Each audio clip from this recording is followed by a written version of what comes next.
ఈ రోజు ఇప్పుడు ఉన్నటువంటి పరిస్థితులలో ఒక అబ్బాయి వెళ్ళి నా పైన తను తలపలగొట్టుకొని నేను కొట్టుకుంటానని చెప్పేసి నువ్వు నాకు కిస్ ఇవ్వాలి, నువ్వు నాకు హగ్ ఇవ్వాలి, నువ్వు లవ్ యూ చెప్పాలి, లేకపోతే నేను ఏదో ఒకటి చేసుకుంటాను, ఎన్ని రోజులు ఆగాలి ఇంకా నీ ఆన్సర్ కోసం అని బలవంతమై ఒకవేళ రేప్ చేస్తే ఒక అబ్బాయి వెళ్ళి పోలీస్ స్టేషన్ లో ఇదే కంప్లైంట్ పెడితే అబ్బాయికి సెక్షన్స్ ఉన్నాయా అండి అమ్మాయి పైన చర్యలు తీసుకోవడానికి? ఇదే విధంగా అమ్మాయిని కోర్టు శిక్షించడానికి పోలీస్ స్టేషన్ కి వెళ్తే అబ్బాయికి న్యాయం జరుగుతుందా? వీళ్ళు నన్ను ట్రాప్ చేయాలని చూస్తున్నారు, వీళ్ళు నన్ను ఇబ్బందులు పెడుతున్నారు, వీళ్ళని బ్లాక్ మెయిల్ చేయాలని చూస్తున్నారు, వీళ్ళ ద్వారా డబ్బు గుంచాలని చూస్తున్నారు, ఎందుకు కేసు పెట్టలేవు? అరెస్ట్ అయినంత మాత్రాన నిందితుడు కాదు, అరెస్ట్ అయినంత మాత్రాన దోషి కాదు. వాస్తవానికి ఈ అమ్మాయి పెట్టింది రేప్ కేసేనా, 2 కోట్లు డిమాండ్ చేసి తీసుకొని పెళ్లి చేసుకుంటానని చెప్పి మోసం చేశాడు. ఇదంతా కూడా స్టేట్మెంట్. Is it right? ఎంతవరకు నిజం ఉందో నేను ఎలా చెప్పగలను?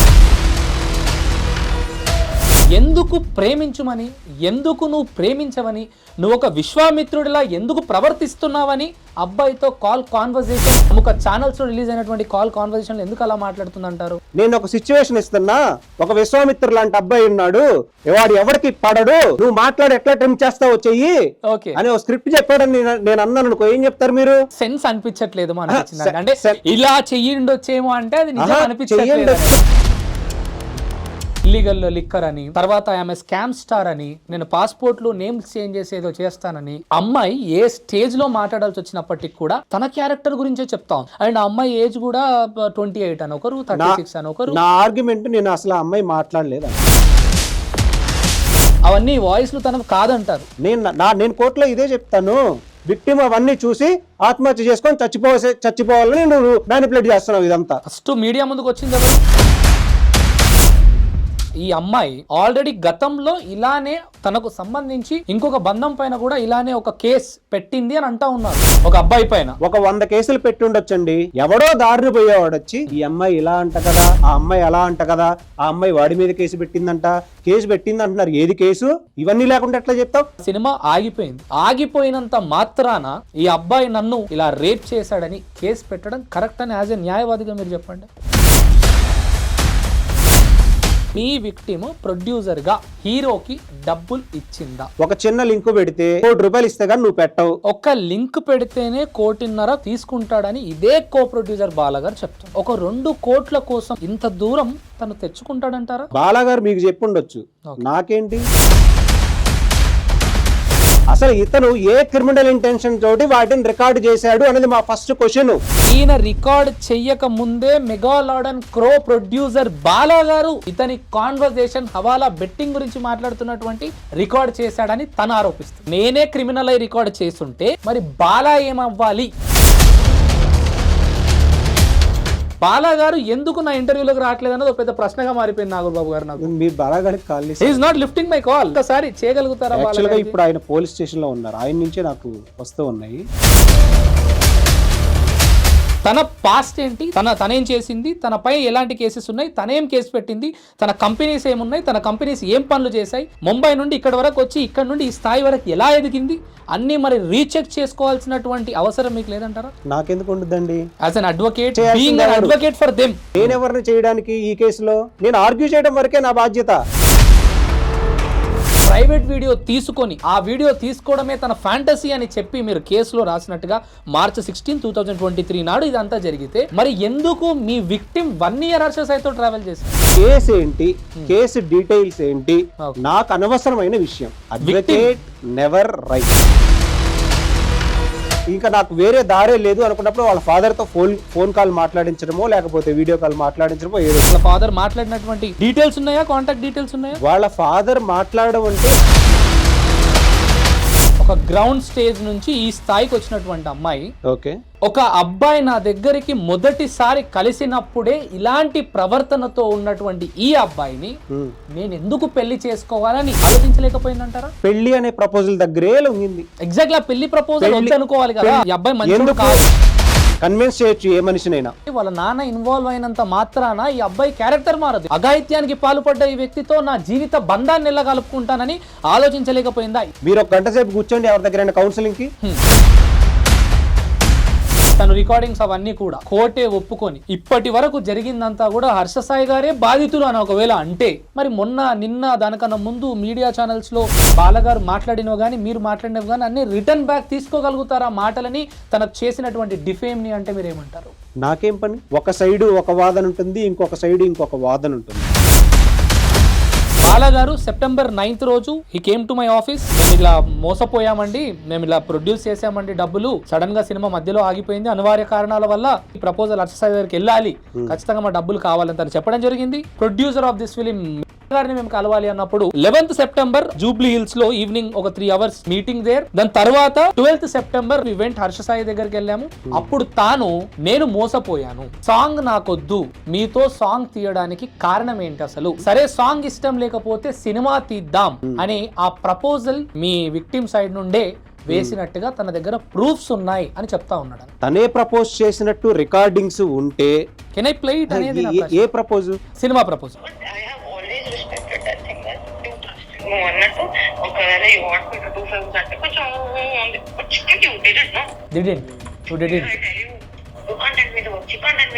కంటెంట్ మీద వచ్చి కొంచెం వర్కింగ్. సినిమాలోకి వచ్చారు, సినిమా షూట్ స్టార్ట్ అయ్యింది, సినిమా అగ్రిమెంట్స్ అంతా ప్రాపర్ గా అంతా ఉన్నాయి. ఎంత గ్రాండ్ గా మా దగ్గర ఉన్నాయి. యు హావ్ అగ్రిమెంట్స్ లేవు అని మీకు ఎలా చెప్తారు? బాలగారు చెప్పారు నాతో. మీతో చెప్తే హర్ష సాయి గారు మీతో చెప్పారేమో.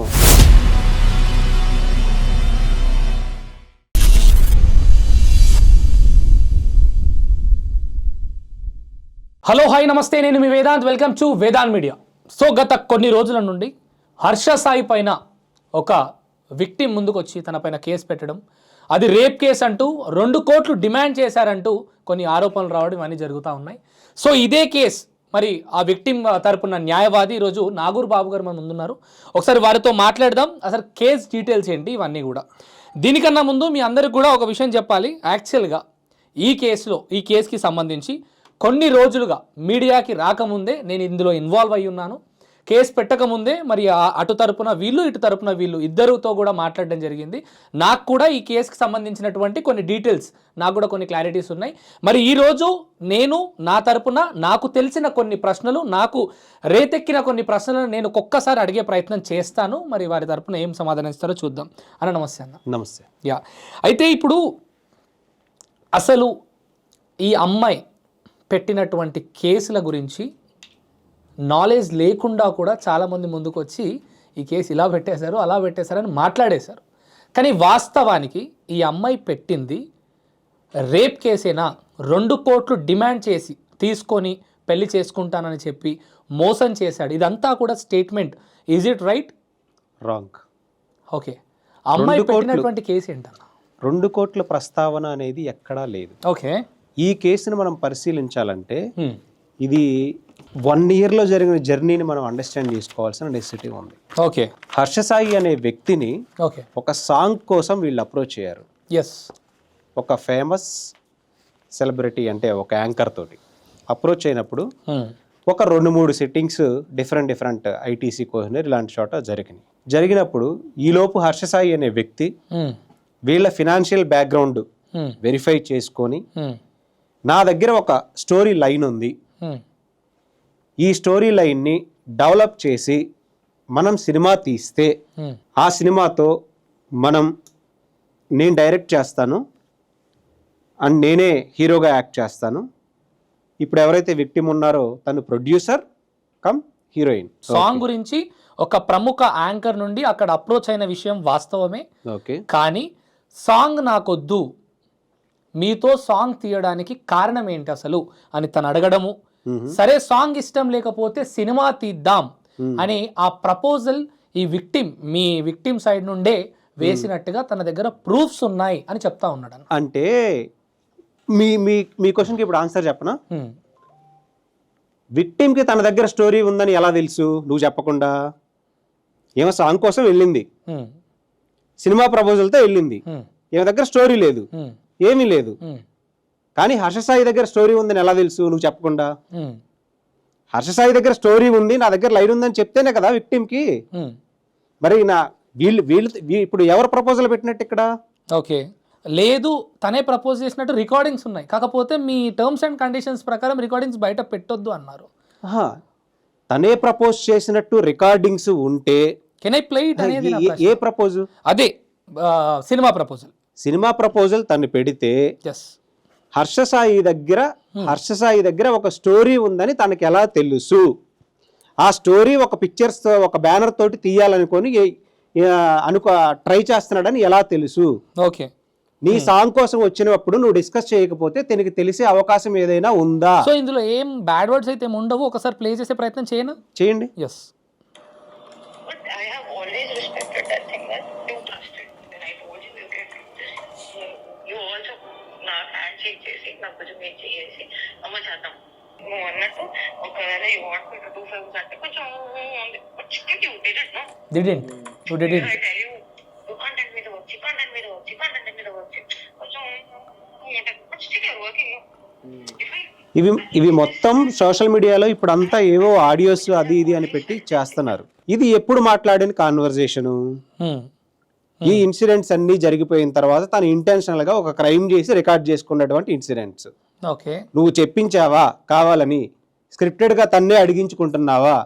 లేకపోతే అంతకు ముందు చెప్పిన వాటిని నువ్వు యాడ్ చేసి పెట్టుకున్నావా? దాని క్రెడిబిలిటీ ఏంటి? ఇక్కడ మన క్వశ్చన్ ఏంటి? ఎవరిని అప్రోచ్ అయ్యారు? వీళ్ళు సాంగ్ కోసం అప్రోచ్ అయిన మాట వాస్తవం, ఒప్పుకోవాలి. దాని గురించి 2 సిట్టింగులు జరగడం వాస్తవం. ఓకే, ఇది అందరికీ తెలిసిన విషయమే. ఇప్పుడు నువ్వు డిస్కస్ చెయ్యకపోతే, నేను సినిమా తీయాలి అనుకుంటున్నానని చెప్పకపోతే, నేను హీరోగా నా డెబ్యూ మూవీ నా దగ్గర స్టోరీ లైన్ ఉంది అని చెప్పకపోతే, అసలు ఆ ప్రొడ్యూసర్స్ బ్యాక్గ్రౌండ్ యొక్క వెరిఫికేషన్ నువ్వు చేసుకోకపోతే, అసలు నువ్వు ఈ సాంగ్ తీయడానికి వచ్చిన వాళ్ళు నా సినిమా ఎలా తీయగలరు? సాంగ్ కోసం వచ్చిన వాళ్ళు అనే అనాలిసిస్ నువ్వు ఎందుకు చేసుకోకుండా ఉంటావు? నీ ప్రపోజల్ వచ్చింది కాబట్టే, వాళ్ళ బ్యాక్గ్రౌండ్ అంతా ఈ 4-5 సిట్టింగ్స్లో వెరిఫై చేసుకున్నావు కాబట్టే స్టోరీ లైన్ వచ్చిందని నేను అంటా. ఓకే, అయితే ఇప్పుడు నాకు తెలిసిన ఇన్ఫర్మేషన్, ఈ బాలా గారు ఎవరైతే co producer of this film mega లోడాన్లో రోడ్ ప్రొడ్యూసర్ ఉన్నారో తను, అండ్ విక్టిమ్ ప్రొడ్యూసర్ ఎవరైతే ఉన్నారో ప్రొడ్యూసర్గా హీరోయిన్, వీళ్ళిద్దరూ కూడా సినిమా ప్రపోజల్ కోసం వెళ్ళినప్పుడు తను నిరాకరించడం, ఒక 1 month పాటు రెగ్యులర్గా బాలగారు కాల్ చేసి ఎలా ఉన్నారు హర్షసాయి గారు, తిన్నారా, బాగున్నారా అని అడగడం, ఫోన్ చేసిన ప్రతిసారి మరి ఏమైంది హర్షసాయి గారు, మేము సాంగ్ ప్రపోజల్ పెట్టాం కదా అని అడగడం, చివరికి సరే సాంగ్ అయితే వద్దు, నాకు ఈ ప్రపోజల్ వద్దు అన్నప్పుడు సినిమా తీద్దామంటే చెప్పండి చేద్దాం దాంట్లో ఏముంది అని అడగడం, తీద్దామంటే మరి నా దగ్గర అయితే ఒక స్టోరీ ఉందని చెప్పడం, ఇది జరిగింది అని చెప్పి హర్షసాయి గారు స్వయంగా తానే చెప్పాడు. హర్షసాయి గారు చెప్పిన వర్షన్లో ఎంతవరకు నిజం ఉందో నేను ఎలా చెప్పగలను? నాకు నా క్లయింట్ చెప్పిన వర్షన్ ఇంపార్టెంట్. ఓకే, దాన్ని నేను నమ్ముతాను బలంగా. ఎందుకు అనంటే నాకు ఇక్కడ కాంక్రీట్గా ఒక నమ్మకం అనేది ఏర్పడింది. వీళ్ళు సాంగ్ కోసం వెళ్ళారు. ఓకే, సాంగ్ కోసం వెళ్ళినప్పుడు అతను రిజెక్ట్ చేశాడో, లేకపోతే అతని దగ్గర స్టోరీ లైన్ ఉందని చెప్పాడో, వీళ్ళ ఫినాన్షియల్ క్రెడిబిలిటీ అంతా వెరిఫై చేసుకున్నాక ఇప్పుడు అతను ఇంట్రడ్యూస్ అవ్వాలి, ఫస్ట్ సినిమాకే ఇంట్రడ్యూస్ అవ్వాలి అనుకున్నప్పుడు వీళ్ళని రిజెక్ట్ చేయాలనుకుంటారు. నాకు సినిమా ఇవ్వండి ఎవరు వెంటబడరు. సో ఇది సేమ్ పార్ట్ మనం ఇక్కడ సైడ్ నుంచి కూడా ఆలోచించవచ్చు కదా. ఇప్పుడు సినిమా ఇవ్వండి అని వెంటపడ్డా సరే, మీ దగ్గర మీరు సాంగ్ కోసమే వచ్చారు, మీ ఫినాన్షియల్ క్రెడిబిలిటీ లేదు, నేను సినిమా ఇవ్వను అని రిజెక్ట్ చేసే ఆప్షన్ తనకు ఉంది. ఆప్షన్ ఉన్నా కానీ ఇక్కడ మనకి 1 year ట్రావెల్ జర్నీ గడుస్తుంది. సినిమాలోకి వచ్చారు, సినిమా షూట్ స్టార్ట్ అయ్యింది, తర్వాత సినిమా అగ్రిమెంట్స్ అంతా ఈ ప్రాపర్గా అంతా ఉన్నాయి, అన్ని మనకి ఎంత గ్రాండ్ గా మా దగ్గర ఉన్నాయి. యు హావ్ అగ్రిమెంట్స్ లేవు అని మీకు ఎలా చెప్తారు? రేపు కోర్టులో చెక్ చేసుకోండి వచ్చి. అగ్రిమెంట్స్ లేవు అన్న చెప్పిన మాట బాలగారు చెప్పారు నాతో. మీతో చెప్తే హర్షసాయి గారు మీతో చెప్పారేమో. సింపుల్ గా క్లారిటీ ఇద్దాం ఒకసారి. బాలగారు September 9th రోజు he came to my office, that was the first meet. తర్వాత ఆ రోజు వచ్చిన తర్వాత మళ్ళీ బాలగారు ఒక్కరు వస్తే తను క్లారిటీగా చెప్పారు, మేము ఇలా మోసపోయామండి, మేము ఇలా ప్రొడ్యూస్ చేసామండి, డబ్బులు సడన్గా సినిమా మధ్యలో ఆగిపోయింది, అనివార్య కారణాల వల్ల మేము డబ్బులు బయట నుంచి తెచ్చాము, మా డబ్బులు మాకు కావాలి, ఈ ప్రపోజల్ హర్షసాయి గారికి వెళ్ళాలి, ఖచ్చితంగా మా డబ్బులు కావాలని తను చెప్పడం జరిగింది. తర్వాత మీరు ఖచ్చితంగా మీరు చెప్పడం కాదు, ప్రొడ్యూసర్ ఆఫ్ దిస్ ఫిలిం మేము కలవాలి అన్నప్పుడు 11th September ఆటోమ్ లీవ్ జూబ్లీ హిల్స్లో ఈవినింగ్ ఒక 3 hours we have a meeting there, నేను అండ్ మా టీమ్ అండ్ శర్మ గారు, బాలగారు అక్కడ 3 గంటలు మీటింగ్ చేసుకున్నాం. దాని తర్వాత 12th సెప్టెంబర్ రాడిసన్లో వి వెంట్ హర్ష సాయి దగ్గరికి వెళ్ళాము. తన దగ్గర కూడా క్లారిటీగా వీళ్ళు చెప్పినటువంటి డిమాండ్స్ అంతా కూడా అక్కడికి వెళ్ళి పెట్టడం జరిగింది. అప్పుడు తాను ఓకే క్లియర్గా చెప్తాను, విక్టిమ్ ఏం చెప్పారంటే, నేను మోసపోయాను, నేను ఒక హనీ ట్రాప్లో పడిపోయాను, నేను ప్రేమించబడి మోసపోయాను, నన్ను చాలా మోసం చేశాడు అని చెప్పి. ఎలా మోసం చేశాడు అంటే ఈగోస్, మిస్అండర్స్టాండింగ్స్, ఇంకా లవ్లో ఉన్నాయని చెప్పి అది ఇది చెప్పాడు. తను చెప్పింది ఇదే తెలియ, మీరు ఇంత మోసం చేస్తారా ఏంది ఇదంతా అని చెప్పి హర్ష గారికి అడిగి, and you have to give that money return back అని చెప్పి చెప్పడంతో, నేను ఎందుకు మోసం చేస్తానండి, ఇదంతా కూడా ఒక ట్రాప్ అని తను రికార్డింగ్స్ వినిపించడం జరిగింది. సో ఆ రికార్డింగ్స్ గురించి సరే పక్కన పెడితే, తర్వాత తను చెప్పిన ప్రపోజల్ వచ్చి మళ్ళీ మేము బాలగారికి కూడా ఇన్ఫార్మ్ చేసాం on 19th September. That was the last and final meet with Bala and other person. వీళ్ళకి చెప్పడంతో లేదంటే మేము ఇంకా మీడియా ముందుకు వెళ్ళిపోతాము, తను డబ్బులు ఇవ్వకపోతే అని చెప్పి మీడియా ముందుకు వచ్చారు. This was the clear story, నేను ఇన్వాల్వ్ అయిన స్టోరీ. సో ఇప్పుడు నా ప్రశ్న ఏంటంటే, సీన్ కట్ చేస్తే వీళ్ళు మీడియా ముందుకు రావడం బాగుంది, కానీ రేప్ కేసుతో ముందుకు రావడం అనేది ఒక పెద్ద క్వశ్చన్ మార్క్గా మారింది. ఓకే, ఒక మీడియా పర్సన్ తోటి తను పర్సనల్గా చెప్పాల్సిన నెసెసిటీ ఉందా? ఏం జరిగిందో మీకు తెలియదు కదా. తన పర్సనల్ లైఫ్ లో ఏం జరిగిందో మీకు చెప్పాల్సిన నెసెసిటీ ఏముంది? తను లీగల్ గా ప్రొసీడింగ్స్ లోకి వెళ్ళాలనుకున్నప్పుడు చెప్తుంది. నా దగ్గర ఉన్న బ్రీఫ్ ఫ్యాక్ట్స్ వేరు, మీ దగ్గరకు వచ్చే బ్రీఫ్ ఫ్యాక్ట్స్ వేరు, బయట మార్కెట్ లో చెప్పుకునే బ్రీఫ్ ఫ్యాక్ట్స్ వేరు. కేసు అనేది అల్టిమేట్ గా ఎఫ్ఐఆర్ లో మనకి ఏదైతే వస్తుందో, తను పోలీస్ స్టేషన్కి వెళ్ళి ఏ స్టేట్మెంట్ అయితే ఇస్తుందో దాని మీద నిలబడి ఉంటుంది, బయట జరిగే ప్రచారాల మీద నిలబడి ఉండదుగా. మీకు నిజమే మీకు రికార్డింగ్స్ అవన్నీ ఫ్యాబ్రికేట్ అంటున్నారు మీరు. వాస్తవానికి మీకు ఫ్యాబ్రికేటెడ్ అంటే నేను చెప్పాను కదా, ఒక 1 year జర్నీ మనం అబ్జర్వ్ చేయాలని. మనం ఫస్ట్ లైన్ దగ్గర నుంచి లాస్ట్ లైన్కి వెళ్ళిపోయాం. మీరు ఎక్కడో లాస్ట్ మాకు ఇట్లా జరిగిందని ఒక సంఘటన చెప్తున్నారు. లాస్ట్ 1 month ఆఫ్ డిస్కషన్ మీ మధ్య ఏం జరిగింది అనేది it's out of my question, నాకు అనవసరమైన విషయం. ఈ కేసులో కేసు ఏంటి, కేసు డీటెయిల్స్ ఏంటి, క్లయింట్ నా దగ్గరికి ఎలా అప్రోచ్ అయ్యారు, క్లయింట్ కి జరిగిన అన్యాయం ఏంటి, వీటికి సంబంధించిన వాటి గురించి నేను ప్రస్తావిస్తా. క్లయింట్ నాకు చెప్పిన దాన్ని బట్టి తనకి ఏ విధంగా న్యాయం అంటే, తను ఓకే అమ్మా నీకు ఈ అన్యాయం జరిగితే ఈ స్టేషన్కి వెళ్ళాలి, మీ కన్సర్న్ పరిధిలో ఇక్కడ ఉంది కాబట్టి ఇది అని నువ్వే వెళ్ళాలి స్టేషన్ లోపలికి అని నువ్వే చెప్పుకోవాలన్న వాదన వరకే మాది. అండ్ ఇంకొకటి కూడా, తన సైడ్ స్టాండ్ తీసుకోవడానికి నీ దగ్గర ఎవిడెన్సెస్ ఏమున్నాయి అంటే, నేను అతనితో సినిమా చేసిన మాట వాస్తవం. ఫస్ట్ ఇప్పుడు మీరు చెప్పిన దానిలో నాకు కొన్ని బ్రీఫ్ ఫ్యాక్ట్స్ అనేవి ఉన్నాయిగా. మీరు చెప్పిన దానిలో తను సాంగ్ ప్రపోజల్తో వెళ్ళిన మాట వాస్తవం, ఒక ఫేమస్ యాంకర్తో వెళ్ళింది, చెప్పిన మాట నిజమే. నాకు ఎస్ బ్రీఫ్ ఫ్యాక్ట్ అది కూడా వెరిఫై చేసుకున్నాము. తర్వాత అతను సినిమా ప్రపోజల్కి రావడం జరిగింది. సినిమా ప్రపోజల్ పెట్టినప్పుడు ఇతను ఒక జనరల్గా వెరిఫై చేసుకోండి, ఒక మిలీనియర్, ఒక బార్బర్ షాప్లో ఉన్నటువంటి వ్యక్తిని మిలీనియర్ చేయడం కోసం చాలా బ్యాక్గ్రౌండ్ వెరిఫై చేసే హర్ష సాయి, ఇండియాలో నెంబర్ 1గా ఉన్నటువంటి హర్ష సాయి, తన సినిమా డెబ్యూ మూవీ ఎప్పుడైతే బయటకు వస్తుంది అనుకున్నప్పుడు తన ప్రొడ్యూసర్ గురించి వెరిఫై చేయకుండానే సినిమాలోకి వస్తాడా? 1 year అదే విల్లాలో స్టే చేస్తాడా? ఓకే, నా క్వశ్చన్ ఇప్పుడు నిజంగా ఇఫ్ ఇన్ కేస్ ఒకవేళ హర్ష సాయికి ఇవన్నీ తెలియకుండా 1 year ఎట్లా ట్రావెల్ చేస్తాడు వీళ్ళతో అనేది మీ క్వశ్చన్ అయితే, హర్ష సాయి మొదటి స్క్రిప్టులోనే తను ఒక కరప్టెడ్గా ఈ విధంగా అఘాయిత్యానికి పాల్పడితే, ప్రైవేట్ వీడియో తీసుకొని ఆ వీడియో తీసుకోవడమే తన ఫ్యాంటసీ అని చెప్పి మీరు కేసులో రాసినట్టుగా March 16, 2023 నాడు ఇదంతా జరిగితే, మరి ఎందుకు మీ విక్టిమ్ 1 year హర్ష సాయితో ట్రావెల్ చేసింది? మేము కేసులో మేము రాయమండి, ఈ వర్డ్ కరెక్ట్ చేసుకోండి. మీరు కేసులో రాసినట్టుగా అంటే అడ్వకేట్ నెవర్ రైట్. విక్టిమ్ పెట్టిన కేసు, మీ విక్టిమ్ పెట్టిన కేసులో అలా ఉంటే ఇలా మరి 1 year తనెందుకు ట్రావెల్ చేసిందంటే మీరు న్యాయవాదిగా మీరు దానికి క్లారిటీ కూడా విక్టిమ్ ఇచ్చిన కంప్లైంట్ లో క్లియర్ గా ఉంది. వాళ్ళ ఫాదర్ రావడం, మధ్యలో వాళ్ళ ఫాదర్ రావటం ఎలా వచ్చారు అంటే, ఈ కేసు ఏంటో డిస్కస్ చేయండి ఫస్ట్. ఈ కేసులో ఏముంది? ఓకే, దట్స్ చెప్పండి, కేసు చెప్పండి. విల్లాలో హర్ష సాయికి ఒక విల్లా అకామిడేట్ చేయడం జరిగింది. ఓకే, ఎప్పుడు 5 star హోటల్లో ఉండేటువంటి వ్యక్తి ఆ విల్లాలో తను స్టే చేయడానికి ఒప్పుకొని వచ్చాడు. ఈ మధ్య అయితే చిలకలగూడలో కూడా ఒక చిన్న ఇంట్లో ఉంటున్నాడు. కొన్ని కంప్లైంట్స్ తీస్తే అక్కడికి వచ్చినప్పుడు కేసులో ఉన్న బ్రీఫ్ ఫ్యాక్ట్స్లో ఇంకొక ప్రధాన అంశం ఏంటంటే, స్క్రిప్ట్ గురించి మాట్లాడాలని తను ఒక్కదాన్నే రమ్మని చెప్పినట్టు, తను అక్కడికి వచ్చిన తర్వాత వాళ్ళిద్దరూ కలిసి ఆల్కహాల్ తీసుకున్న తర్వాత అన్కాన్షియస్ స్టేజ్లోకి వెళ్ళేదాకా తనకు తాపించినట్టు, తాగిన తర్వాత తనకు సంబంధించినటువంటి ప్రైవేట్ వీడియోస్ ని చిత్రీకరించినట్టు చెప్పుకొస్తున్నారు. ఓకే. ఇది జరిగిన తర్వాత తన్ని మళ్ళీ చూపించి బ్లాక్ మెయిల్ చేసినట్టు.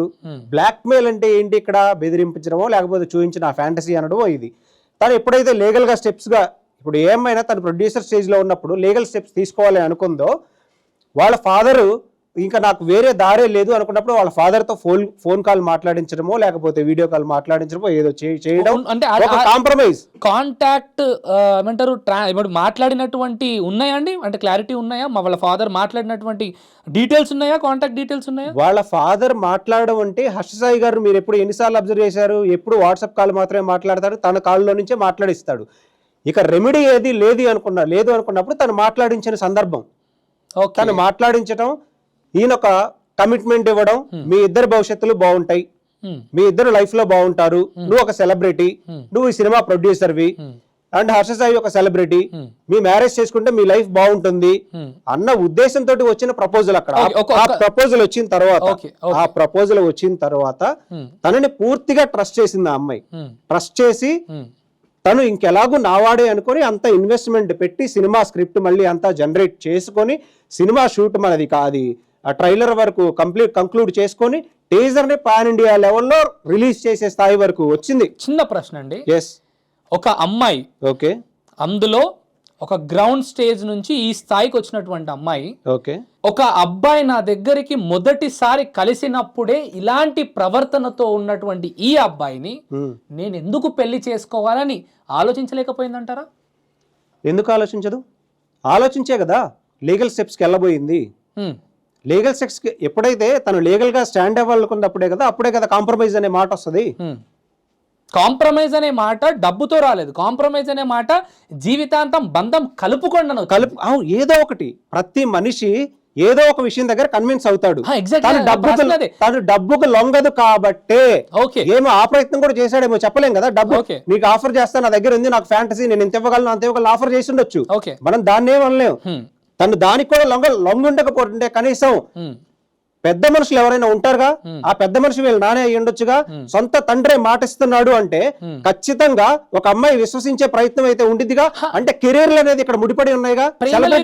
ప్రేమ లేకుండా సెలబ్రిటీ స్టేటస్ ఉంది ఇక్కడ. మంచి స్థాయిలో ఉన్నాడు కాబట్టి ప్రపోజల్ ఇద్దరికీ ఉంది సెలబ్రిటీ స్టేటస్. ఇద్దరి జీవితాలు రోడ్డు మీదకి వచ్చేసేస్తాయి. ఈ రోజు సొసైటీలో ఒక అమ్మాయి యొక్క నగ్న ఒక ప్రైవేట్ ఏదైనా ఎవరైనా రిలీజ్ చేస్తేనే, ఒక పోరంపోక ఏదైనా రిలీజ్ చేస్తేనే అమ్మాయిలు సూసైడ్ చేసుకునే స్టేజ్ లో ఉన్నారు. మరి అట్లాంటప్పుడు తనది ఏదైనా ఎలా బెదిరించాడు ఏంటి అనేది అవన్నీ ఈ స్టేజెస్ అన్ని దాటుకున్న తర్వాతే అల్టిమేట్ రెమెడీ ఇంకేం లేదు. కాబట్టి ఎప్పుడు కూడా మాట్లాడినటువంటి హర్ష సాయి వాళ్ళ నాన్న ఇన్వాల్వ్ చేసి మాట్లాడించాడు అంటా నేను. ఎగ్జాక్ట్లీ మీరు అన్న పాయింట్ చాలా క్లియర్ గా అర్థమైంది. వాళ్ళ నాన్న ఇన్వాల్వ్ అయినంత మాత్రాన ఈ అబ్బాయి క్యారెక్టర్ మారదు. ఎందుకంటే ఫస్ట్ టైం కలిసినప్పుడు ఇంత అఘాయిత్యానికి పాల్పడ్డ ఈ వ్యక్తితో నా జీవిత బంధాన్ని ఎలా కలుపుకుంటానని ఆలోచించలేకపోయిందా? ఇలా ఎంతమంది అమ్మాయిలను చేశాడు అని ఎందుకు ఆలోచించలేకపోయింది? అక్కడే ఎందుకు అమ్మాయి లొంగాల్సి వచ్చింది అనేది నా ప్రశ్న. పెళ్లి అనే ప్రపోజల్ దగ్గరే లొంగింది. ఎగ్జాక్ట్లీ పెళ్లి ప్రపోజల్ అనుకోవాలి కదా. పెళ్లి అనే ప్రపోజల్ దగ్గరే లొంగింది. ఈ అబ్బాయి మంచోడు కాదు. కన్విన్స్ చేయొచ్చు ఏ మనిషినైనా.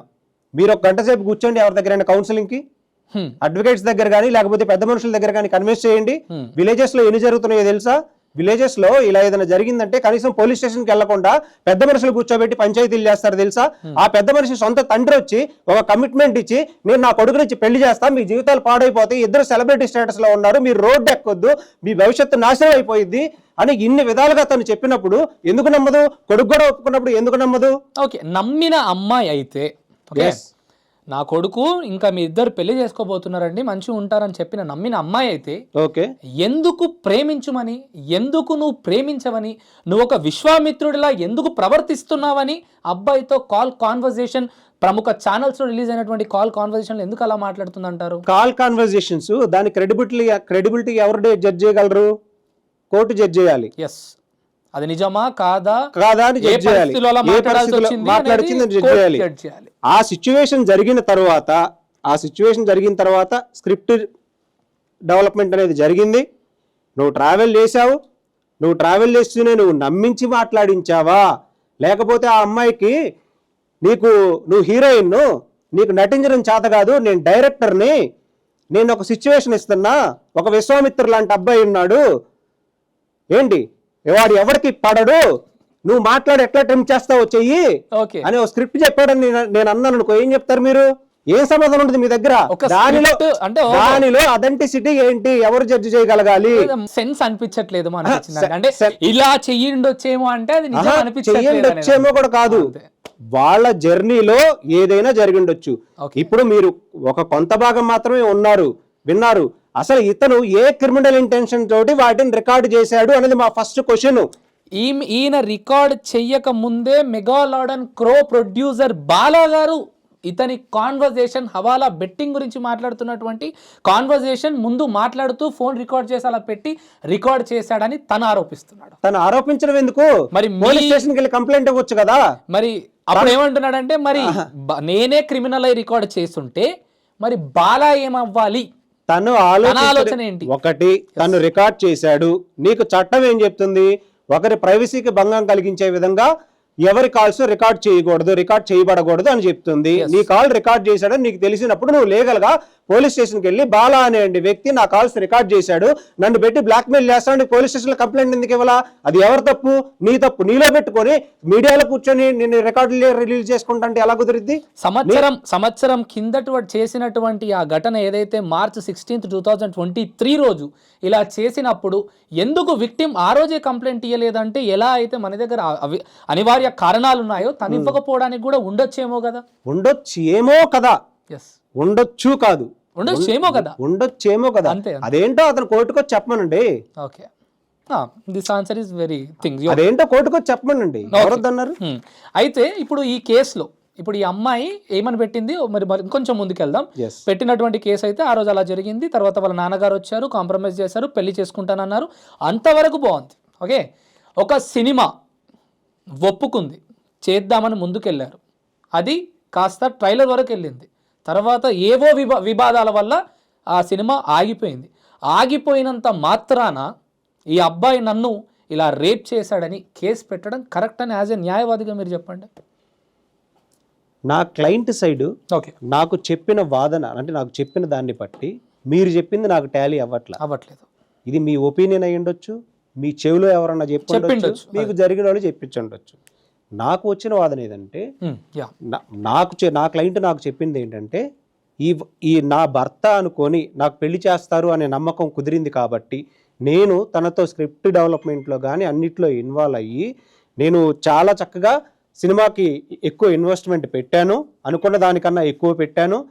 టీజర్ కూడా పాన్ ఇండియా లెవెల్లో డిస్ట్రిబ్యూట్ చేద్దామన్న వచ్చింది, రిలీజ్ చేసాం ఆల్రెడీ. టీజర్ రిలీజ్ అయిన తర్వాత 10 మిలియన్ వరకు రీచ్ వెళ్ళింది. 11-12 మిలియన్. మా దగ్గర ప్రొడ్యూసర్ రైట్స్ మా దగ్గర ఉన్నాయి, కాపీ రైట్స్ మా దగ్గర ఉన్నాయి, లాభం వస్తే మాకు వస్తుంది. అండ్ హర్షసాయికి కేవలం రెమ్యూనరేషన్ మాత్రమే వెళ్తుంది. కానీ ఇప్పుడు హర్షసాయి చెప్తున్నాడు నా సినిమా 100 కోట్లు దాడుతుంది, రామ్ చరణ్ దానికన్నా ఎక్కువ వెళ్తుంది, అండ్ ప్రభాస్ దానికన్నా కూడా 1000 కోట్లకి వెళ్ళి రీచ్ వెళ్తుంది. ప్రూఫ్ ఉందా మన దగ్గర? ప్రూఫ్ నేను సబ్మిట్ చేసా ఆల్రెడీ ఉంది కాబట్టి. సో అది ఫ్యాబ్రికేటెడ్ అని ఎందుకు చెప్పలేము? ఇప్పుడు ఈ రికార్డింగ్స్ ఫ్యాబ్రికేటెడ్ అన్నప్పుడు అవి ఎందుకు? అది డిసైడ్ చేసింది ఎవరు? పోలీసులు ఇప్పుడు దాన్ని పంపిస్తారు కదా, కోర్టు కూడా కాదు. ఓకే, మేము సబ్మిట్ చేసాం కదా, మా దగ్గర ఉన్న ఎవిడెన్స్ ని 4 ఫ్లోరింగ్స్ కి పంపిస్తారు. చెప్తున్నాడా ప్రభాస్ కన్నా పెద్దగా వెళ్తుందని చెప్తున్నాడా? 100 కోట్ల పైనే. ఓకే, రామ్ చరణ్ కన్నా మనది కాదు, అంటే బాహుబలి సినిమా రేంజ్ మనది. అంటే రామ్ చరణ్ ఒక రికార్డింగ్ విన్నాను, ఏమనుంది అందులో అంటే విజయ్ దేవరకొండకి రామ్ చరణ్ కన్నా ఎక్కువ ఏదో ఇప్పుడు రికార్డింగ్ అయితే వచ్చింది. ఇప్పుడు అన్ని రికార్డింగ్స్ నేను వింటా కూర్చొని దీన్ని మీడియాలో పెట్టే టైప్ కాదు. కొన్ని రికార్డింగ్స్ అయితే ఉన్నాయి. Whatever we have submitted to the police. Submit చేసింది. మీ విక్టిమ్ ప్రొడ్యూసర్ గా హీరోకి డబ్బులు ఇచ్చిందా? హీరోకి రెమ్యూనరేషన్ 50 లక్షలు ఇచ్చామని చెప్పారు.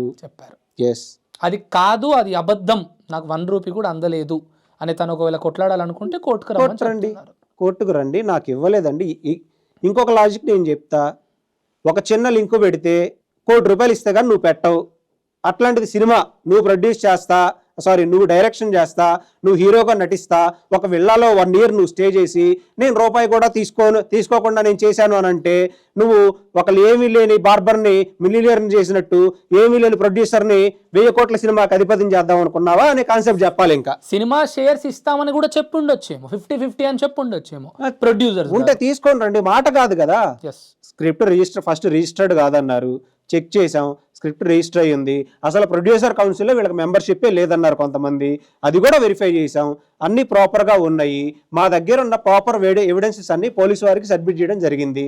జరిగిన తర్వాత నీ దగ్గర ఏమన్నా ఉంటే, నీ దగ్గర అగ్రిమెంట్లు కానీ లేకపోతే నీ దగ్గర నువ్వు చెప్పినట్టు 50% షేర్ ఉందేమో అంటున్నావు కదా, ఆ షేర్కి సంబంధించింది ఏమైనా ఉంటే తీసుకొచ్చి కోర్టుకు ప్రొడ్యూస్ చేయండి. ఇక్కడ జరిగింది ఇప్పుడు సినిమా గురించి కాదు కదా, మేము జరిగింది అతను ఏం చెప్తుంది, ఈ 1 year గ్యాప్ లో జరిగిన సంఘటనల్ని పోలీసు వారికి విశదీకరించింది. దానిలో ఏ సెక్షన్స్ అయితే అప్లికబుల్ అవుతాయో ఆ సెక్షన్స్ ప్రకారం వాళ్ళు కేసు కట్టారు. మీ దగ్గర ఏ ఎవిడెన్స్ సబ్మిట్ చేయమంటే పోలీసు వారికి సబ్మిట్ చేశారు. ఇప్పుడు అతను ఒకవేళ నిరపరాధి అని ప్రూవ్ చేసుకోవాలనుకుంటే వేటిని అయితే మేము కంప్లైంట్ కాపీలో మెన్షన్ చేశామో తను ఇంటెన్షనల్ గా మా దగ్గర కొన్ని రికార్డింగ్స్ ని పెట్టుకొని అతని దగ్గర మమ్మల్ని డిఫేమ్ చేస్తూ ఇమ్రాన్ అనేటువంటి వ్యక్తిని యూజ్ చేసుకుంటూ అందరి దగ్గరికి పంపిస్తూ ఈ కాపీ రైట్స్ ని 1000 కోట్లు వస్తాయి అనే ఆలోచన తనకు ఉంది కాబట్టి 1000 కోట్లు వస్తాయి అనే ఆలోచన తనకు ఉంది కాబట్టి ఈ కాపీ రైట్స్ కోసం మమ్మల్ని సొసైటీలో డిఫేమ్ చేస్తూ బ్లాక్ మెయిల్ చేస్తున్నాడు అనేది మా క్లయింట్ చెప్పే వాదన. ఒక్క లింక్ పెడితేనే 1,80,00,000 రూపాయలు తను తీసుకుంటాడని ఇదే కో ప్రొడ్యూసర్ బాలగారు చెప్తున్నారు. ఓకే, అలాంటి వ్యక్తి ఒక 2 కోట్ల కోసం ఇంత దూరం తను తెచ్చుకుంటాడంటారా? తెచ్చుకున్నాడు కదా, 2 కోట్ల కోసం కాదు ఇక్కడ 2 కోట్ల అనే మాట ఎందుకు వచ్చింది అసలు?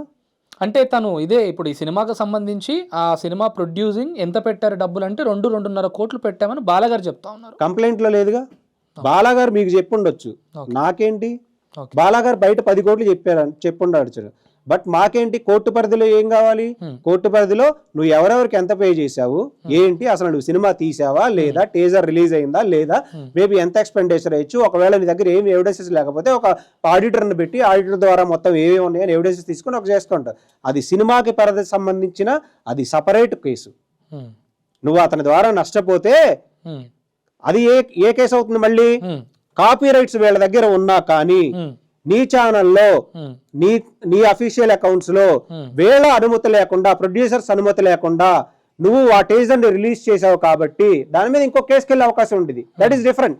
ఇప్పుడు ఎవరో ముందుకు వచ్చి చెప్తా ఉన్నారు, ఈ అమ్మాయి ఆల్రెడీ గతంలో ఇలానే తనకు సంబంధించి ఇంకొక బంధం పైన కూడా ఇలానే ఒక కేసు పెట్టింది అని అంటా ఉన్నారు. ఒక అబ్బాయి పైన ఒక 100 కేసులు పెట్టి ఉండొచ్చండి, ఎఫ్ఐఆర్ కాపీలు తీసుకోండి ముందుకి అనడం కాదు కదా. నీ దగ్గర ఎఫ్ఐఆర్ కాపీ ఉంటే ఆ కాపీ తీసుకొని వచ్చి ఈ అమ్మాయి ఇదిగో ఇలా కేసు పెట్టింది అంటే ఆ కేసు బ్రీఫ్ ఫ్యాక్ట్ చూస్తే ఏమని పెట్టిందో తెలిసిద్ది. ఎవడో దారిని పోయేవాడు వచ్చి ఈ అమ్మాయి ఇలా అంట కదా, ఆ అమ్మాయి అలా అంట కదా, ఆ అమ్మాయి వాడి మీద కేసు పెట్టిందంట, కేసు పెట్టింది అంటున్నారు. ఏది కేసు, ఎక్కడుంది ఆ ఎఫ్ఐఆర్, ఏది సరే ఎఫ్ఐఆర్ ఉన్నా కానీ అంటే అమ్మాయి కేసు పెట్టకూడదా, ఏమని పెట్టిందో చూడాలిగా, అందులో బ్రీఫ్ ఫ్యాక్ట్స్ ఏం రాసిందో చూడాలిగా. ఇవన్నీ లేకుండా ఎట్లా చెప్తావు, వాళ్ళు అంటున్నారు వీళ్ళు వింటున్నారు అనే కట్టు కథలు కాదు మనకు కావాల్సింది. కోర్టు పరిధిలో ఇవన్నీ నిలబడవు. కోర్టుకు కావాల్సింది ఈ అమ్మాయి ఇంతకు ముందు ఎవరన్నా ఇలాగే కేసు పెట్టిన సంఘటనలు ఏమన్నా ఉన్నాయా, అయితే ఎఫ్ఐఆర్ కాపీ తీసుకొని రండి. దానిలో ఉన్న బ్రీఫ్ ఫ్యాక్ట్స్ దీనిలో ఉన్న బ్రీఫ్ ఫ్యాక్ట్స్ సిమిలర్ గా ఉన్నాయా, ఉంటే ఎఫ్ఐఆర్ గా తీసుకోండి. ఇదే సందర్భాలు ఉన్నాయా అని ప్రూవ్ చేయాలనుకుంటే అన్ని తీసుకొని రండి. ఇప్పుడు ఒకవేళ నార్మల్ గా మన గతంలో చూసుకున్నట్టయితే ఒక 2-3 కేసులు, ఇది నా పర్సనల్ క్వశ్చన్, 2-3 కేసులు చూసుకున్నట్టయితే అమ్మాయిలు రావడం, బయట ఇలా కేసు పెట్టడం, తర్వాత ఇంకొంచెం బ్రీఫ్కి వెళ్ళేసరికి అమ్మాయి తప్పు ఉందని తేలడం, ఇద్దరు తప్పు ఉందని తేలడం, తర్వాత ఆ కేసు అటో ఇటో ముందుకు వెళ్ళడం. ఇప్పుడు ఈ విషయంలో కూడా ఒకవేళ మీ విక్టిమ్ విషయంలో తను లేదు, తనది కూడా తప్పుంది ఇందులో అని నిర్ధారణకు వస్తే అప్పుడు మీరు ఎలా ఫైట్ చేయబోతారు ముందుకు? 1 year జర్నీ చేసినప్పుడు ఇద్దరిది ఎంతో కొంత ఉండిదిగా, ఇవన్నీ కోర్టులో ఆర్గ్యుమెంట్స్ జరుగుతాయిగా. సో యు ఆర్ యాక్సెప్టింగ్ మీ విక్టిమ్ మిస్టేక్ ఉండొచ్చు, నేను యాక్సెప్ట్ చేయట్లా, ఆర్గ్యుమెంట్స్ లో బయటపడతాయి ఇవన్నీ. వాళ్ళు ఏం ఎవిడెన్సెస్ ప్రొడ్యూస్ చేస్తున్నారు, నాకు నా క్లయింట్ చెప్పిన వాదనలో నా క్లయింట్ ఇచ్చినటువంటి ఎవిడెన్సెస్ బేస్ చేసుకొని, నా క్లయింట్ కోర్టుకు సబ్మిట్ చేసినటువంటి కాంక్రీట్ ఎవిడెన్సెస్ ఏవైతే ఉన్నాయో వాటి బేస్ చేసుకొని నా వాదన ఉంటుంది. అతను నిజంగా ప్రూవ్ చేసుకోవాలి అనుకుంటే అతను కూడా తన అడ్వకేట్ ద్వారా తన దగ్గర ఉన్నటువంటి అడ్మిసిబుల్, కోర్టు పరిధిలో అడ్మిసిబుల్ అయ్యేటువంటి అన్ని ఎవిడెన్సెస్ తీసుకొని అతను వచ్చి ఆర్గ్యుమెంట్ లో తన దగ్గర ప్రూవ్ చేసుకోవచ్చు. ఇద్దరికి న్యాయపరంగా పోరాటం ఉంటుంది. సో చాలా అద్భుతమైన మాట మాట్లాడారు అడ్వకేట్ గారు. మీ ఎథిక్స్ ప్రకారం సంవత్సరం జర్నీ జరిగినప్పుడు ఖచ్చితంగా అంతో కింతో అక్కడ కూడా ఉండొచ్చు, రైట్? సో అంతో కింతో అక్కడ కూడా ఉండొచ్చు అని తెలిసినప్పటికీ మీడియా ముందుకు వచ్చేసి, అప్పటికో సరే ఇద్దరిది ఫేమ్ ఉంది, ఫేమ్ ఉన్నంత మాత్రాన తోపేం కాదు, అయినప్పటికీ కూడా తన ఫేమ్ని డిఫేమ్ చేసేలా కొన్ని ఆడియోస్ బాలగారు కూడా బయట పెట్టారు. తన గురించి డైరెక్ట్గా ఆయన ఒక దొంగ, ఆయన ఒక లంగా అని చెప్పే ప్రయత్నం కూడా చేశారు. మరి అలా చేయడం కూడా మన ఎథిక్స్లో కరెక్ట్ కాదు కదండి. సంవత్సరం ఆగి నిర్ధారణకు వచ్చిన తర్వాతనే మీడియా ముందుకు రావచ్చు కదా. ఎథిక్స్ తీసి పక్కన పెట్టండి, ఓకే, నాకు ఎథిక్స్ అవసరం లేదు. ఓకే, అలా చెప్తే వెళ్ళి కేసు పెట్టు. బాలా నీ గురించి తప్పుగా మాట్లాడాడు, నీకు తెలియని పర్సనల్ రికార్డింగ్స్ అన్ని తీసుకొచ్చి ఎవరికో వినిపించాడు. చదువుకున్నావుగా, మూర్ఖుడువేం కాదుగా, స్టేషన్కి వెళ్ళి కేసు పెట్టొచ్చుగా, పెట్టు. పెట్టకపోవడం నీ తప్పది.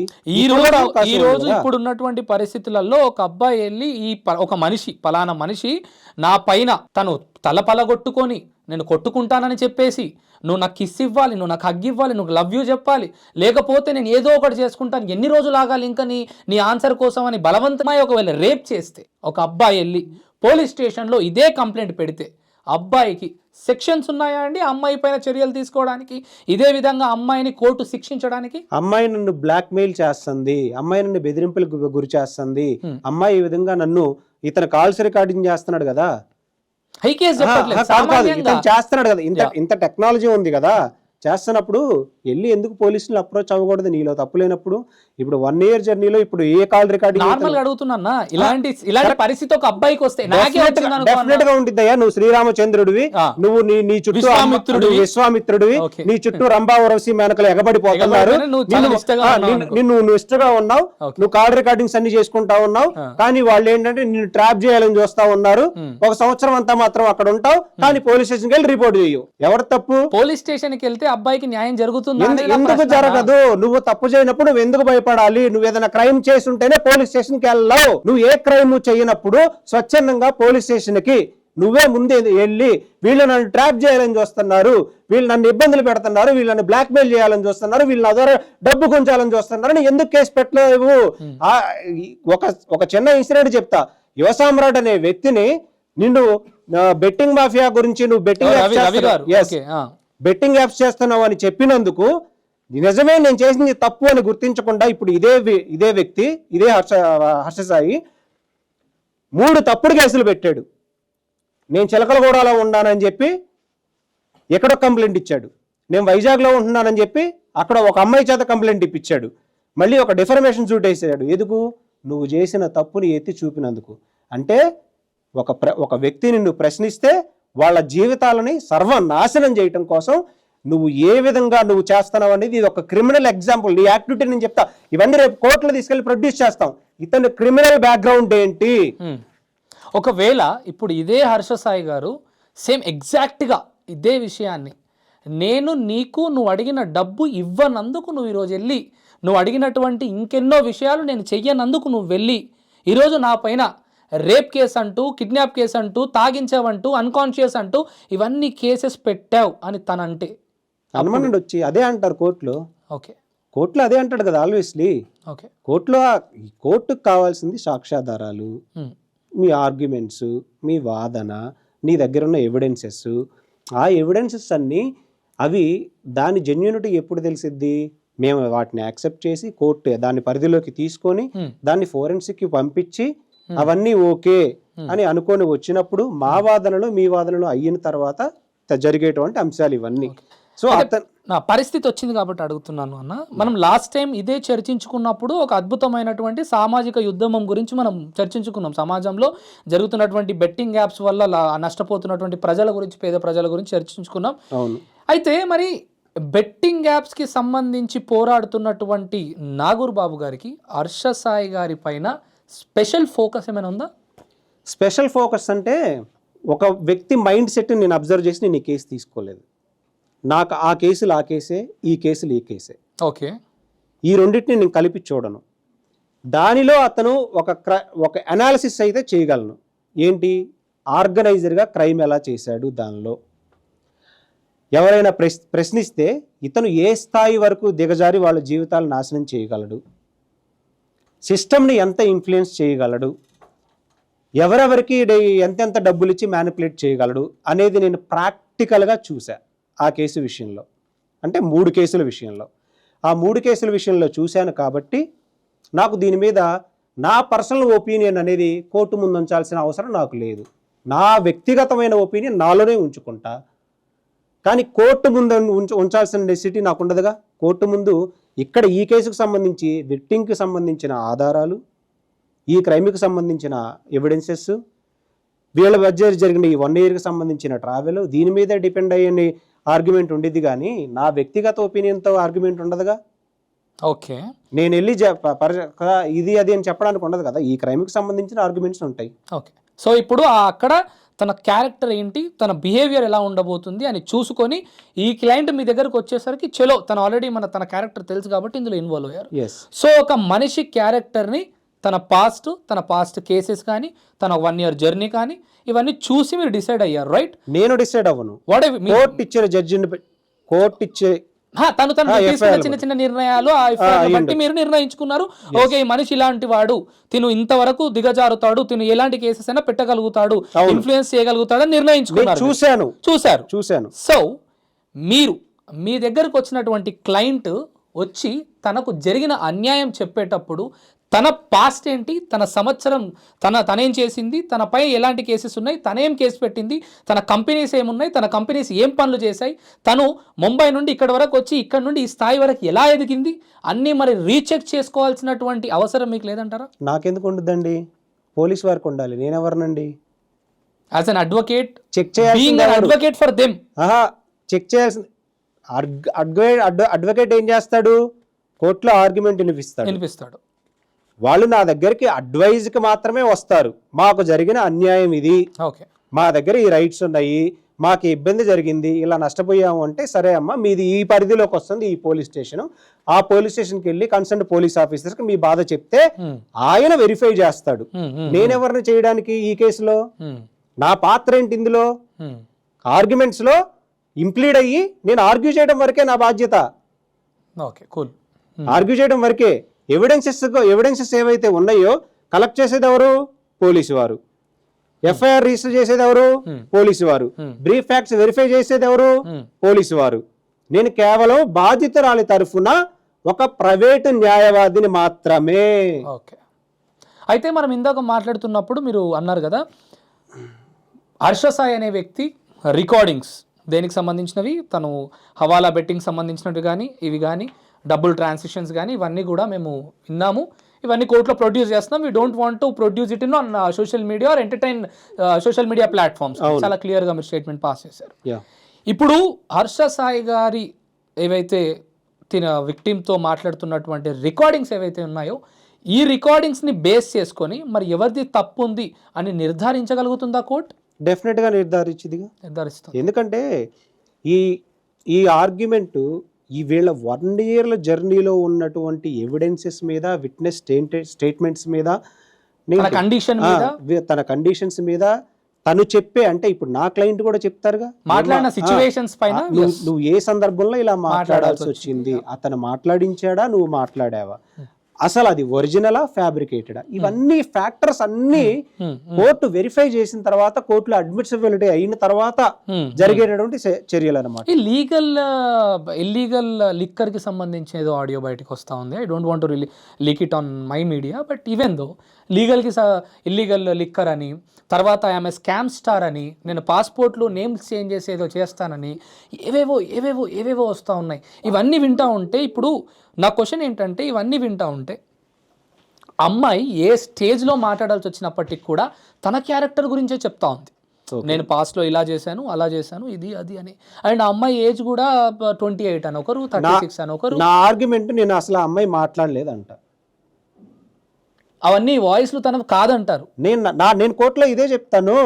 ఓకే, నాకు ఎప్పుడు నేను దాన్ని యాక్సెప్ట్ చేస్తా, దాన్ని ఫోరెన్సిక్ పంపించి ఇది ఓకే ఫ్యాబ్రికేటెడ్ కాదు, ఎడిటెడ్ కాదు, అంటే కట్ చేసింది కాదు, ఎలాంటి మ్యానిపులేషన్స్ జరగలేదు, ఎలాంటి ఆర్టిఫిషియల్ ఇంటెలిజెన్స్ యూజ్ చేయలేదు, ఎలాంటి డబ్బింగ్ చేయలేదు, ఫోన్లోనే కాల్ మాట్లాడుతుండగా రికార్డ్ అయ్యింది, రికార్డ్ చేసే విధానంలో ఎలాంటి క్రిమినల్ ఇంటెన్షన్ లేదు, ఎలాంటి క్రిమినల్ ఇంటెన్షన్ లేదు. నేనే ఒకవేళ ఉన్నా సరే ఆ క్రైమ్ ని కప్పిపుచ్చుకోవడం కోసం తను పెళ్లి అనే బంధాన్ని అడ్డు పెట్టుకున్నాడు కాబట్టి తను ఓన్ అనుకోని తన బిజినెస్ కూడా చెప్పిందని అంట. నా దగ్గర కూడా కొన్ని ఉన్నాయి, నేను కూడా ప్రొడ్యూస్ చేశా, నేను కూడా పోలీసు వారికి మా క్లయింట్ తరఫున ఇవ్వడం జరిగింది ఉన్న ఆధారాలని. వాటిల్లో కూడా కొన్ని ఉన్నాయి. నేను లోటస్ 365 అనే బెట్టింగ్ కంపెనీ నుంచి 7 కోట్లు ఇస్తానన్నారు, మరి యాడ్ చేశాడో లేదా అని ఫ్యాక్ట్ వెరిఫై చేసుకున్నా, సబ్మిట్ చేశాం.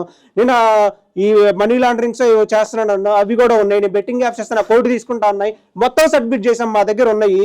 అది వాటిని కూడా వాళ్ళు వెరిఫై చేసిన తర్వాతే తీసుకుంటారు, మా దగ్గర ఉన్నాయి. ఇప్పుడు ఎవరో ఈ రికార్డింగ్స్ బేస్ చేసుకొని ఏం జరగదు.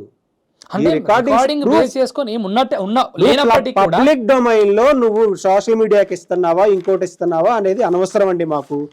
కోర్టు పరిధిలో నువ్వు ప్రొవైడ్ చేసినటువంటి సాక్ష్యాధారాల మీద కేసు అనేది నిలబడి ఉంటుంది. నువ్వు ఇక్కడ పెట్టుకొని ఇంకొక వైలేషన్ చేశావు. ఏంటా వైలేషను?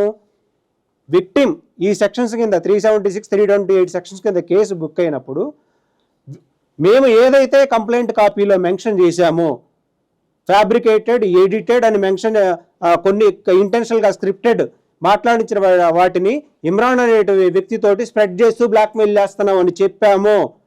వాటిని ఇప్పుడు నువ్వు మేము కేసు పెట్టిన తర్వాత కూడా రిలీజ్ చేసావు కాబట్టి అదొక ఎఫెన్స్. నీకున్న రెమెడీ ఏంటి? నువ్వు అవన్నీ తీసుకొని కోర్టుకు సబ్మిట్ చేయాలి. నువ్వేం చేస్తున్నావు అంటే ఇప్పటికీ కూడా విక్టిమ్ అవన్నీ చూసి ఆత్మహత్య చేసుకొని చచ్చిపోవాలని నువ్వు మ్యానిపులేట్ చేస్తున్నావు ఇదంతా. అంతేగా?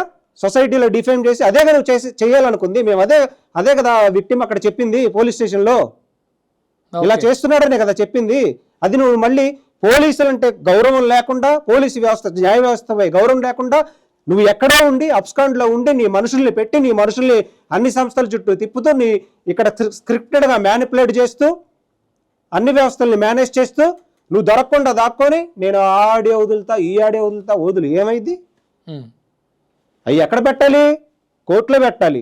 కానీ మొదలైంది అంటే ఇప్పుడు కోర్టులోనే మొదలు పెట్టారు, కానీ దాన్ని మీడియాకి తీసుకొచ్చింది కూడా మీ విక్టిమే, బాలగారే కదా. ఏది ఫస్ట్ మీడియా ముందుకు వచ్చింది ఎవరు? బాలగారే వచ్చారు. మీడియా ముందుకు రావడం వేరండి. ఓకే, మీడియా ముందుకి బాధితుల తరఫున లేకపోతే బాధితులు ఎవరైనా వస్తారు. ఇక్కడ ఒక సెక్షన్ కింద కేసు ఫైల్ అయ్యి ఒక కంప్లైంట్లో దీన్ని మెన్షన్ చేసినప్పుడు Bala is not accused, the victim is not accused. Here accused is Harsha Sai. Accused కాబట్టి అతను కోర్టుకు సబ్మిట్ చేయాలా. ఇక్కడ వీళ్ళది ఏదున్నా సరే వీళ్ళు కూడా కోర్టుకే సబ్మిట్ చేశారు. మీడియా ముందుకు రావడం అనేది ఏం తీసుకొని వచ్చారు? అసలు మీడియా ముందుకు రావడానికి కారణం ఏంటి? If in case as an advocate ఇప్పటి వరకు మీరు మాట్లాడినటువంటిది ఎంత చూస్తూ ఉంటే we have a legal clean procedure, మేము అదే క్లీన్ గా పోతాం, చాలా రూట్ లెవెల్ ఇన్వెస్టిగేషన్ చేసుకొని ముందుకెళ్తాం. మీడియా అనేది కూల్. మీడియా అనేది వీళ్ళిద్దరూ సెలబ్రిటీస్ కాబట్టి మీడియా అటెన్షన్ ఎక్కువ ఉంది, ఎవరో రావాల్సిన అవసరంలా.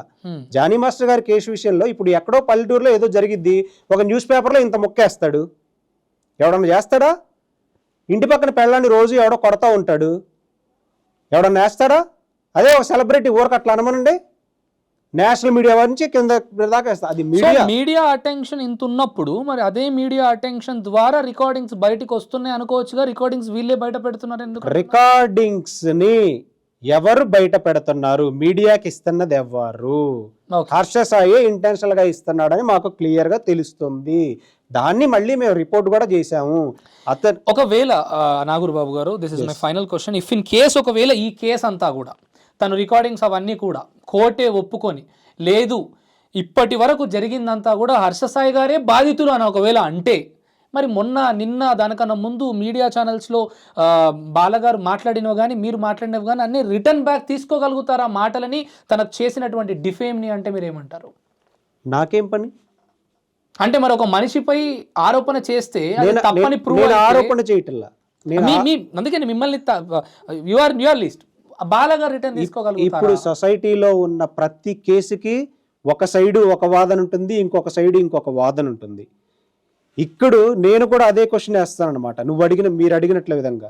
తను ఒక వేదనకి గురయ్యి, తను ఒక బాధితురాలయ్యి, తను హెరాస్ చేయబడి, తన జీవితాన్ని తను నాశనం చేసుకొని ఆ పోలీస్ స్టేషన్కి వెళ్ళి ఒక విక్టిమ్ గా బయటకు వచ్చి సమాజంలో ఈ రోజున ఈ అమ్మాయి రేపుకు గురైన బాధితురాలుగా, ఈ అమ్మాయి రేపు నువ్వు అంతకొస్తావా ఇంతకొస్తావా, నీ క్యారెక్టర్ ఇదా ఇది అని బాధ్యతని ఎవడు తీసుకొస్తాడు? ఇది సమాజాన్ని దృష్టిలో పెట్టుకొని నేను మాట్లాడను, కోర్టు పరిధిలో ఉన్న దాని వరకే నేను మాట్లాడతా. అది అతనికి ఒకవేళ అతను నిజంగా ప్రూవ్ చేసుకోవాలి అనుకుంటే ప్రూవ్ చేసుకోమనండి కోర్టులో, దాన్ని వెనక్కి తీసుకురావడం అంటూ ఏమీ ఉండదు. ఇప్పుడు మీకు ఆయేషా మీరా హత్య కేసులో ఒక ఇన్నోసెంట్ పర్సన్ ని చేశాడు అని అతను జైలు శిక్ష అనుభవించాడు. ఫైనల్ గా కోర్టు ఇది ఇతనిది కాదు అని తేల్చింది. ఇప్పుడు ఆ జైలు శిక్షని వెనక్కి తీసుకొని రాగలవా? అతనికి పోయిన కాలాన్ని వెనక్కి తీసుకొని రాగలవా? ఏం చేయగలరు? మహా అయితే కాంపెన్సేషన్ ప్రొవైడ్ చేయండి అంటారు. చలో అద్భుతం. సో ప్రజలారా, సో చాలా స్పష్టంగా అర్థమవుతా ఉంది ఇప్పుడు జరిగినటువంటి వాదన, ఇప్పుడు వాళ్ళు వినిపిస్తున్నటువంటి బాధితురాలు వినిపిస్తున్నటువంటి వాదన, ఇవన్నీ కూడా మీరు ఒక వన్ సైడెడ్ దృష్టిలో పెట్టుకోవాలి. మళ్ళీ నెక్స్ట్ ఇంకా ఏం జరగబోతుంది, అసలు ఏముంది అనేది ఇంకొక క్వశ్చన్ మార్క్ కూడా ఉంది.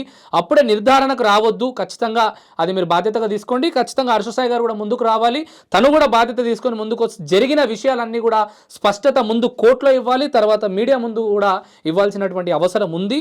ఎందుకంటే నెటిజన్స్ అంతా కూడా కింద కామెంట్ రూపంలో తిన్న తప్పని తన తప్పని నిర్ధారించుకుంటా ఉన్నారు. మరి మీడియా ముందుకు వచ్చినప్పుడు ఖచ్చితంగా వాళ్ళు కూడా తీసుకుంటారు.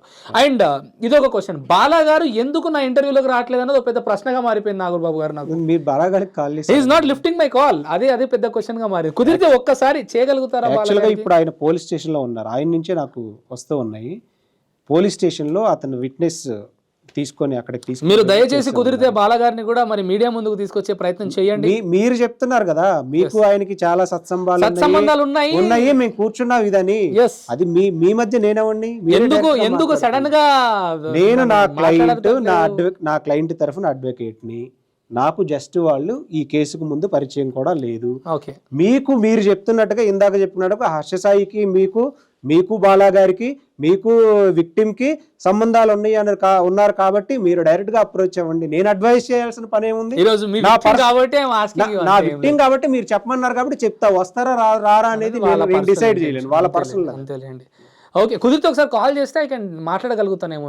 మీరు చేయండి. మీ దాన్ని నాట్ లిఫ్టింగ్ అండి కాల్, నేను చేస్తున్నాను కాల్. బట్ ఇప్పుడు నేను కాల్ చేసినా కానీ నా కేసు డీటెయిల్స్ మాట్లాడతాను కానీ. ఓకే, సో ఇప్పుడు అంటే ఈ కేసులో ఇఫ్ ఇన్ కేసు ఒకవేళ బాధితురాలకి తప్పు జరిగింది అని అనుకుంటే మరి హర్ష సాయి గారికి ఎన్నేళ్ళ జైలు శిక్ష పడబోతుంది? అండ్ ఇదే కేసులో మరి యువ సామ్రాట్ గారు కూడా ఇన్వాల్వ్ అయి ఉన్నారు. ఇదే కేసు చాలా కేసెస్ బెట్టింగ్ యాప్స్కి సంబంధించినటువంటి కేసెస్ కూడా మీరు ఏదో పెడుతున్నారని తెలుస్తా ఉంది. ఇది ఇన్వాల్వ్ చేస్తున్నారా? This is separate road, that is separate. ఏ కేసు ఆ case separate. Okay super. So ఇప్పుడు ఈ కేసులో ఎన్నేళ్ళు జైలు శిక్ష పడబోతుంది ఒకవేళ ఇది తప్పని తెలిస్తే? యాక్చువల్గా తప్పని తెలిస్తే ఇది 10 years అప్ టు 10 years ఉంటుంది. ఓకే, సో ఇప్పుడు తన వాదనను తన ఆర్గ్యుమెంట్ని చేసుకోవాలనుకుంటే ఇప్పుడు తను రాగానే ఫస్ట్ రిమైండ్ అయిపోతారేమో కదా, పెట్టినటువంటి సెక్షన్స్ అలా స్ట్రాంగ్గా ఉన్నాయి. మరి తన వాదన ఎప్పుడు తను వినిపించాలి? అరెస్ట్ అయినంత మాత్రాన నిందితుడు కాదు, అరెస్ట్ అయినంత మాత్రాన దోషి కాదు. మరి ఎప్పుడు తను నిర్దోషి, నేను తప్పు చేయలేదని ఒకవేళ అవకాశం ఉంటే ఎప్పుడు ఉంటుందండి? కోర్టులో అన్ని ఆధారాలు సబ్మిట్ చేసి ఆర్గ్యుమెంట్స్ జరిగి తన ఆర్గ్యుమెంట్స్ నెగ్గించుకొని తను ప్రూవ్ చేసుకొని వచ్చినప్పుడు మాత్రం ఒక 5 సంవత్సరాలు ఈజీగా పడుతుంది ఉండొచ్చు నాకు తెలిసి. అది సంవత్సరం పట్టొచ్చు, లేకపోతే అసలు ఇటు సైడ్ ఆధారాలే లేవనుకుంటే ఇంకొక ఆల్టర్నేట్ రెమెడీస్కి వెళ్ళొచ్చు. అది అవతల వాళ్ళ అడ్వకేట్ తీసుకునేటువంటి స్టెప్స్ ని బేస్ చేసుకొని ఉంటుంది. మరి వాళ్ళు ఏం తీసుకుంటున్నారో నాకు తెలియదు. తన అడ్వకేట్ గారికి మీకు ఏమైనా సంబంధాలు ఉన్నాయా? అంటే ముందు ఎప్పుడైనా మాట్లాడుకుంటాం. ఎందుకంటే బీయింగ్ అడ్వకేట్స్ మా ప్రొఫెషనల్, మేము ఎప్పుడు కోర్టులో అసోసియేషన్స్ ఏమి ఉంటాయని తెలుసు, ఉంటాయి, మేము కలుస్తూ ఉంటాం, మాట్లాడుతూ ఉంటాం. బట్ ఏ కేసు ఆ కేసు సపరేట్, దానికి సంబంధం లేదుగా. ప్రొఫెషనలిస్ట్ ఇప్పుడు ఒక డాక్టర్ ఇంకో డాక్టర్ని ఎలా కలుస్తారో, ఒక దానిలో ఒక లాయర్ ఇంకో లాయర్ని కలుస్తూ ఉంటారు. అయితే ఇందాక కూడా ఒకటి వింటా ఉన్నాను, రికార్డింగ్స్ ఏవైతే లీక్ చేసినటువంటి ఛానల్స్ ఉన్నాయో వాటిపైన కూడా మీరు చర్యలు తీసుకోబోతున్నారని. అంటే మరి ఇప్పుడు వాళ్ళు సబ్మిట్ చేసినటువంటి రికార్డ్స్ ని ప్లే చేయడం కూడా తప్పేనా? ఇక్కడ సెక్షన్స్ అలాగే ఉన్నాయి కదండి. ఒక విక్టిమ్ కి సంబంధించి ప్రైవసీకి సంబంధించినటువంటి ఇది పర్టికులర్గా ఈ సెక్షన్స్లో ఎప్పుడైతే బాధితురాలు మానసిక క్షోభకు గురయ్యి ఆల్రెడీ ఉంది, నా బ్రీఫ్ ఫ్యాక్ట్స్ని అనలైజ్ చేసుకొని, మరి దానికి అగెనిస్ట్గా వాడు ఎవడో పారిపోయిన నిందితుడు రిలీజ్ చేసేటువంటి వాటిని మీడియా ఛానల్స్ కానీ సోషల్ మీడియా వాటిలో కానీ ఇట్లా చెప్పడం వల్ల నా క్లయింట్ ఏదైనా జరగకూడదు జరిగితే నా మానసిక client కి క్షోభకు గురై ఉంటే డెఫినెట్గా నేను నాకున్న లీగల్ రెమెడీ ఉంటుంది, నేను వెళ్తాను, కోర్టు దృష్టికి పెడతాను, అది కోర్టు డెసిషన్. డెఫినెట్గా విక్టిమ్ పేరే మనం మాట్లాడకూడదు, విక్టిమ్ పేరే ఎఫ్ఐఆర్లో ఉండకూడదు, విక్టిమ్ ఫేసే కనిపించకూడదు So it's అని the same చట్టాలు చెప్తా చెప్తున్నప్పుడు ఉన్నాయి. మరి విక్టిమ్కి సంబంధించిన ప్రైవేట్ కాన్వర్జేషన్ అంతా కూడా మీరు పెడుతున్నారు అని అంటే అది విక్టిమ్దే అని చెబుతూ ఎలాంటి అథెంటిసిటీ లేకుండా, ఎలాంటి ఫ్యాబ్రికేటెడ్ కాదు అని చెప్పడానికి కావాల్సినటువంటి ఎలాంటి ఎవిడెన్స్ లేకుండా, నిర్ధారణ లేకుండా మీరు పెడుతున్నారు అని అంటే మరి మరి మరి మేము లీగల్గా ఏం. So at the same time మళ్ళీ ఇటు సైడ్ ఒకవేళ హర్షసాయి గారు కూడా అలానే అనుకుంటే ముందు కేసు పెట్టాలి, వీళ్ళు నా గురించి కూడా ఇలా చేస్తున్నారు వీళ్ళు, ముందే వెళ్ళాలి, ముందే పోలీస్ స్టేషన్కి వెళ్ళి వాళ్ళ నా ఆయన ఫేమ్ చెప్తున్నారు కదా, వాళ్ళ అడ్వకేట్ ఉన్నారు కదా, వాళ్ళ అడ్వకేట్ ఇచ్చిన సలహా ప్రకారం వెళ్ళి కేసు పెట్టాలి. అతను కేసు పెట్టి నా ఫేమ్ ని డిఫేమ్ చేస్తా ఉన్నారు, నా పైన ఆరోపణలు చేస్తా ఉన్నారు, మీడియాలో ఏదో ఏమున్నా కూడా తను ముందే కేసు పెట్టాలి. కానీ ఇప్పుడు ఆ ఛాన్స్ లేదు, ఇప్పుడు హీఈస్ అక్యూజ్డ్. ఓకే, సో ఇప్పుడు అక్యూజ్డ్ గురించి ప్రూఫ్స్ బయట పెట్టొచ్చు ఉందా అంటే మనకు అవకాశం ఉంది? అక్యూజ్డ్ గురించి పెట్టొచ్చు, ఎందుకంటే ఇతను పారిపోయాడు కదా, ఇప్పుడు లేడుగా, అందుబాటులో లేడు కదా. ఇప్పుడు మీడియా ఏం మాట్లాడిద్ది, హర్షసాయి ఒక దొంగ అనిద్ది, హర్షసాయి ఇంకో లంగా అనిద్ది, లేకపోతే హర్షసాయి ఇంకొక బెట్టింగ్ మాఫియా డాన్ అనిద్ది, ఏదైనా అంటారు. ఎందుకు? పారిపోయాడు కాబట్టి. అదే కోర్టు పరిధిలో ఉండి జరుగుతూ ఉంటే అనేటోళ్ళు ఎట్లయినా అంటారు, గాడిద కథ ఉన్నట్టు కూర్చుంటూ మాట, మాట నడిపిస్తూ మాట అనేటోళ్ళు ఎలా అయినా అంటారు. సో ఓకే అండి, లేపట్లేదు కావాలి. థ్యాంక్ యూ నాగూర్ బాబు గారు. అండ్ ఇలాంటి అంటే నేను మొన్నటి వరకు అయితే మరి బెట్టింగ్ యాప్స్కి సంబంధించి చూశాను, బట్ ఇలాంటి దాంట్లో మళ్ళీ మీడియా ముందుకు వచ్చి ఇలా మాట్లాడతారు, నేను షాక్ అయ్యాను ఫస్ట్ ఈ దాంట్లో మీరే అడ్వకేట్ అని తెలియగానే. ఓకే అండి, thank you so much. So ప్రజలారా చాలా స్పష్టంగా తెలుస్తూ ఉంది. మరి ఇప్పుడు ఒకవేళ నిజంగా హర్షసాయి గారు తప్పు చెయ్యలేదు అంటే మాత్రం ముందుకు రావాల్సినటువంటి అవసరం ఉందని చెప్పి అడ్వకేట్ గారు కూడా చెప్తా ఉన్నారు. చాలామంది నెటిజన్స్ కూడా అంటా ఉన్నారు. అయినప్పటికీ కూడా మన చట్టాలు చాలా స్ట్రిక్ట్గా ఉన్నాయి. మన చట్టాలకు సంబంధించి మరి ఇలాంటి కేసు పెట్టినప్పుడు నో అదర్ ఆప్షన్, డైరెక్ట్గా రిమైండే ఉంది. అందుకే మరి ఏదో యాంటిసిపేటరీ బేలో ఏదో ఒకటి చేసుకునేంతవరకు అబ్స్కాండ్లో ఉండాల్సిన అవసరం ఉందని చెప్పి ఇంకొంతమంది నెటిజన్స్ వాళ్ళ అభిప్రాయాన్ని కూడా తెలుపుతా ఉన్నారు. సో నేను ప్రజలకు ఏం చెప్పాలనుకుంటున్నానంటే, ఎస్ ఖచ్చితంగా ఓపిక సహనంతో ఎదురు చూద్దాం, అసలు తప్పెవరిది నిర్ధారిద్దాం. తప్పు గనక ఎటు సైడ్ ఉన్నప్పటికీ కూడా జెండర్ డిస్క్రిమినేషన్ లేకుండా ప్రశ్నిద్దాం, ఖచ్చితంగా నిందిద్దాం. అప్పటి వరకు ఓపికతో ఉండండి, సహనంతో ఉండండి.